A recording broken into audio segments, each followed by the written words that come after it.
Hello, welcome back to a chapter a day. Happy Friday. Yay, we've made it safely through another week, and we are going to be entering the hours of the Sabbath in a short while. For some of you, you may already be there. Some of you may be closer to it than I am, but we're gonna get there. And that's the time for you to rest.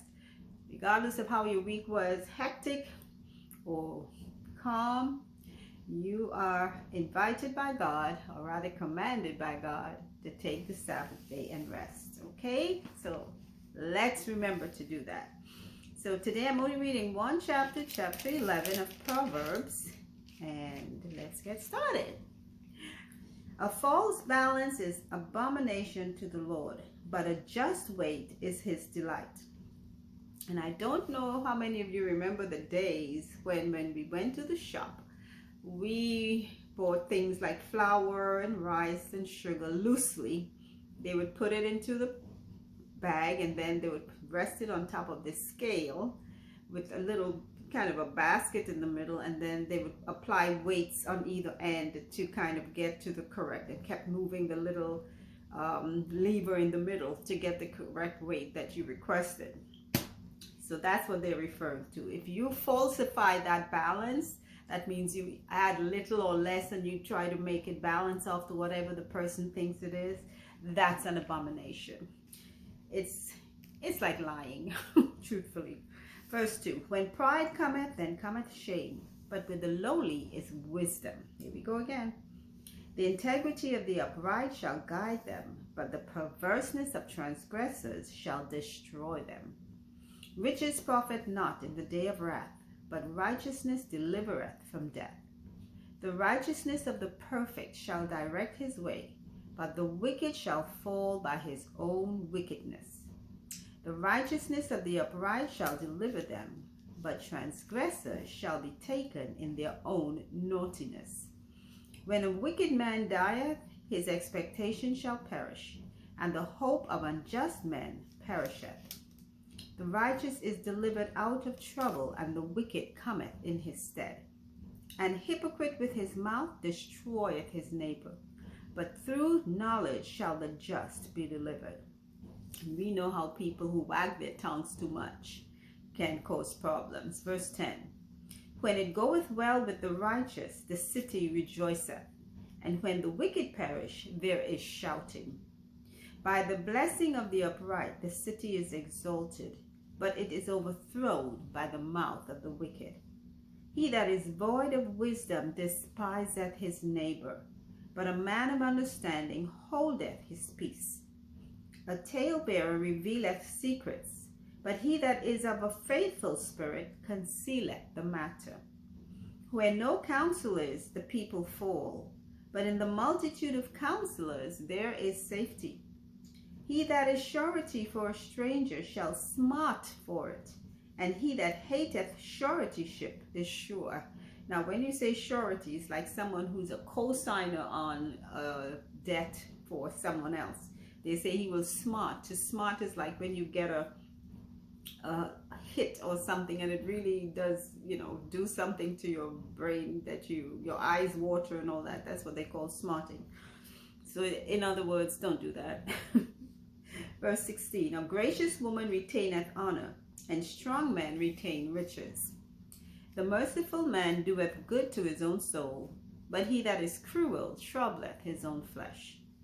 The wicked worketh a deceitful work, but to him that soweth righteousness shall be a sure reward.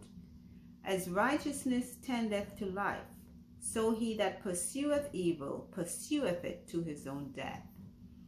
They that are of a froward heart are abomination to the Lord, but such as are upright in their way are his delight. Though hand join in hand, the wicked shall not be unpunished, but the seed of the righteous shall be delivered. That is such a comforting thought for us to remember. Sometimes it seems like we are just the ones being pressed down by the wickedness of others, and they are not receiving any kind of recompense. But God said it will be punished. It will not go unpunished. And you will be delivered as a righteous person. Verse 22. As a jewel of gold in a swine's snout, So is a fair woman which is without discretion. Some of us, women who have been hailed by the world for their beauty have been just out of control, marrying 6, 7, 8, 9 times, having all types of affairs, and yeah, that's indiscretionary. That's what they're talking about. Just like a golden ring in a pig's snout. Makes no sense being there. Verse 23. The desire of the righteous is only good, but the expectation of the wicked is wrath.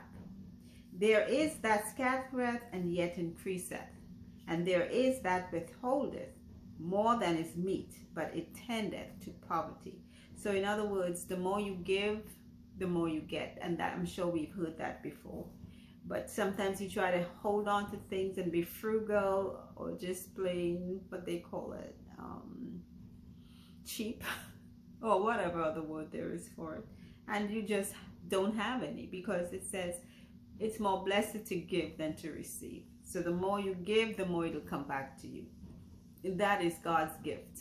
Okay? Verse 25. The liberal soul shall be made fat, and he that watereth shall be watered also himself.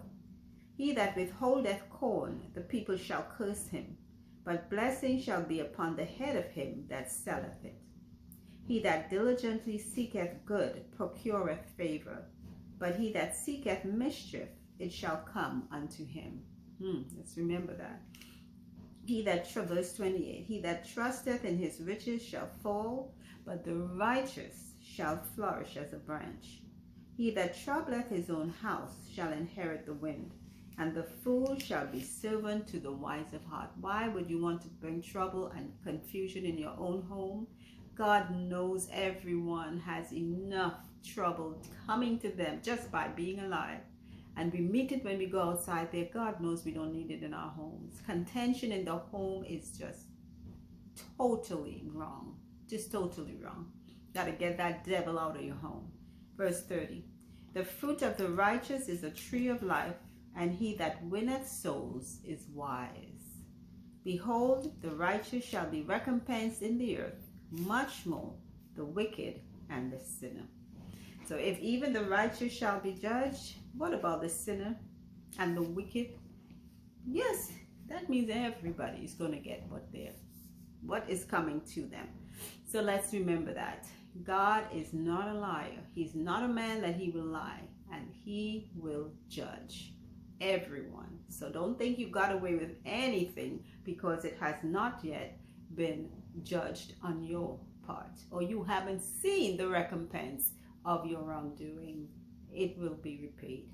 So with that said, that's the end of our reading for today. Thank you all again for listening and commenting, and until our next reading, keep on listening, because that's how our faith comes and grows.